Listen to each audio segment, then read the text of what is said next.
sobrang late na, pare. Tsaka, ba't ka ba nagre-recycle ng notebook? 25 pesos lang yung bagong notebook, pre, ah.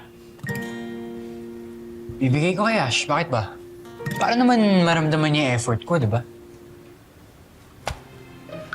At gaya ng lagas-lagas na puso ni na Marco at Ash, nakala mong patapon na, pero pwede pa palang isalba. Uy, wow, dami mo alam, parang tanga, bro. Ano ka, grade 6? Nagtatayo ng yard? Loko. Hoy! Ba't kising pa kayo? Ha? Lapas na curfew!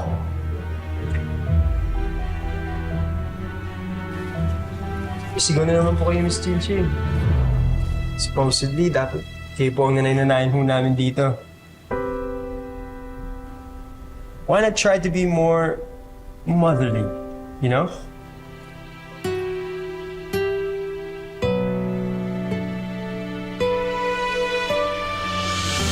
Minsan na akong nawala ng anak.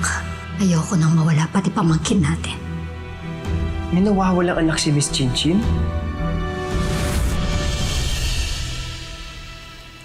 Oh, guys, muna ako ah. Miss Chinchin. Guys, wala na din ako. Good night. Kayo, pasok na! Kayo mag-iwan ng basura dyan, ha? Thank you po. Sorry. Salamat po.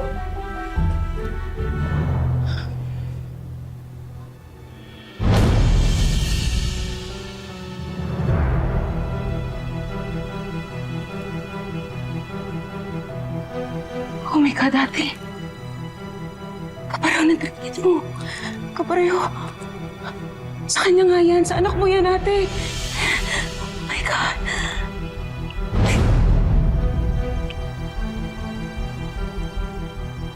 Huwag muna tayong umasa. Pero kapag nalaman ko kung sino nagmamay-ari nito, papaimbestigahan ko ang pagkatao niya. Posibleng nandito sa Makabi ang anak mo. Ayoko muna umasa.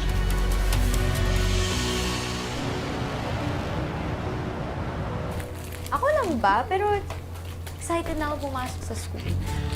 G, ako rin. Super. Sana pala, noon pa tayo nagbenta ng mga sabon, edi sana nakakabili tayo ng mga magagandang school supplies, diba? Tama. Okay lang. Ikaw naman, pwede ka pa. Pasok ka pa sa next season. Buti na lang talaga hindi ka nadamay dun sa sunog dun sa huling dorm namin. Bakit nga ba di ka na lang umorder ng bagong set, Ash? Eh, malaki naman yung bawas sa tuition natin dahil sa scholarship. Tsaka, di ba, may tirang kita pa sa sabon? Kasi pinadalan ko na sina Justin tsaka sina Mama. Alam niyo yun, pang dagdag gastos na din nila. Okay pa naman natin. Tipid din. Sino yan?